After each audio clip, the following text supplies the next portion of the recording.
Pohon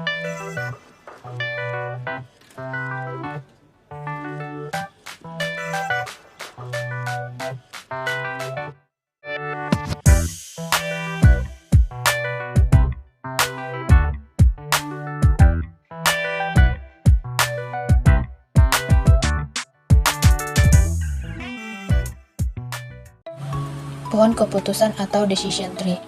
Kelompok 7 terdiri dari 3 orang. Yang pertama Rosalia Mentar Lemban Gaul, yang kedua Farencia Maria Simanjuntak, yang ketiga Jernie Angelia Pusunggu. Pohon keputusan. Pohon keputusan adalah sebuah metode dalam data mining dan pembelajaran mesin yang digunakan untuk mengambil keputusan berdasarkan serangkaian aturan atau kondisi.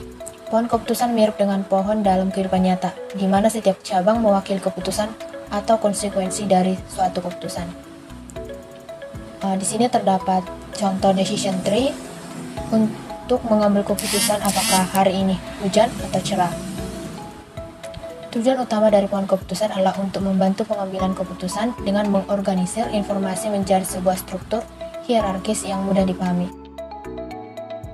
Langkah-langkah membuat pohon keputusan. Yang pertama, tentukan terlebih dahulu kumpulan alternatif tindakan awal. Yang kedua, tentukan kejadian tidak pasti yang melingkupi alternatif tindakan awal. Yang ketiga, tentukan adanya alternatif tindakan lanjutan. 4. Tentukan kejadian tidak pasti yang melingkupi alternatif tindakan lanjutan. Basic concept. Di sini ada 5 simbol dari decision tree. Yang pertama, simbol kotak seperti keputusan. Simbol bulat yaitu chance atau kemungkinan. Yang ketiga, garis lurus yaitu garis penghubung atau fork. Yang keempat, ada kotak dengan garis lurus, yaitu menandakan alternatif keputusan. Yang kelima, ada bentuk bulat dan juga garis lurus, yaitu menandakan alternatif kemungkinan. Di sini juga terdapat contoh kasus, yaitu tentang perusahaan kosmetik yang memproduksi berbagai barang kosmetik seperti lipstik, bedak, krim kulit, cat kuku, krim anti sinar matahari, sampo anti ketombe. Sampo anti ketombe mula-mula merupakan hasil produknya yang sangat laris. Akan tetapi, akhir-akhir ini hasil penjualannya merosot dengan tajam. Pimpinan perusahaan sangat menyadari bahwa kalau persoalan ini tidak segera diatasi akan sangat merugikan perusahaan. Maka dari itu dia bermaksud melakukan proyek pengembangan dengan terlebih dahulu melakukan riset pemasaran guna mengetahui faktor-faktor apa saja yang menyebabkan merosotnya hasil penjualan sampo anti ketombe ini. Menghadapi kenyataan ini, pimpinan dihadapkan pada 3 alternatif, yaitu 1. Mengadakan kegiatan pengembangan produk guna peningkatan mutu. 2. Tanpa mengadakan perubahan berarti menjual barang dengan mutu yang sama. 3. Menghentikan kegiatan produksi sama sekali berarti tidak menjual lagi sampo anti ketombe ini.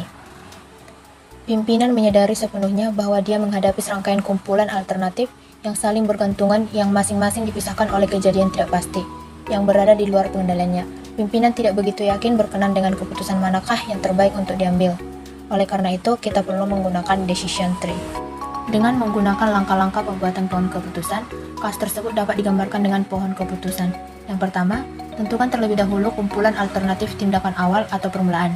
Dalam kasus perusahaan kosmetik Ayu, pimpinan menghadapi 3 alternatif, yaitu 1. Mengembangkan produk, 2. Menghentikan produksi, 3. Tanpa mengembangkan produk.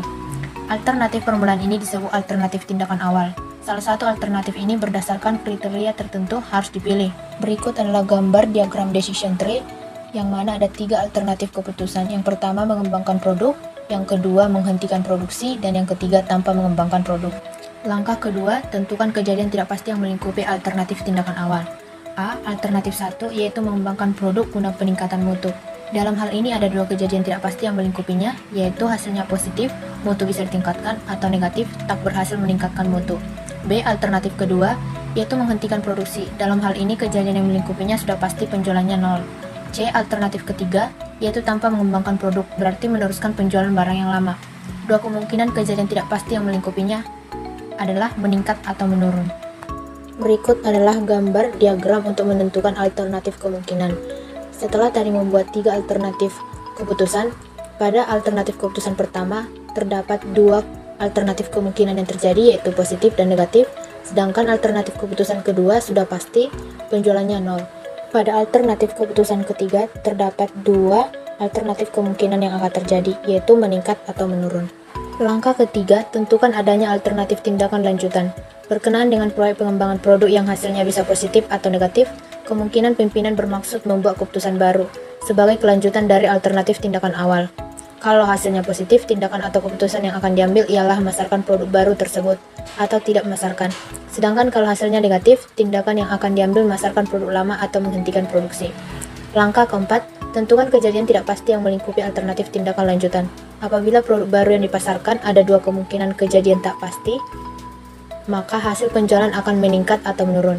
Juga kalau produk lama yang dipasarkan, hasil penjualan bisa meningkat atau menurun.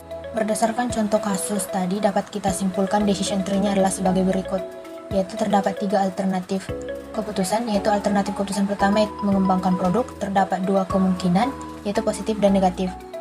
Pada positif terdapat 2 alternatif keputusan, yaitu pasarkan produk baru dan kedua tidak pasarkan produk baru. Pada pasarkan produk baru memiliki 2 kemungkinan, yaitu meningkat dan menurun. Kemungkinan yang negatif sama halnya dengan yang positif. Sedangkan keputusan yang kedua tidak mendapatkan hasil apapun karena tidak menjual produk. Keputusan yang ketiga yaitu memiliki 2 kemungkinan, yaitu meningkat dan menurun. Sekian presentasi dari kami kelompok 7.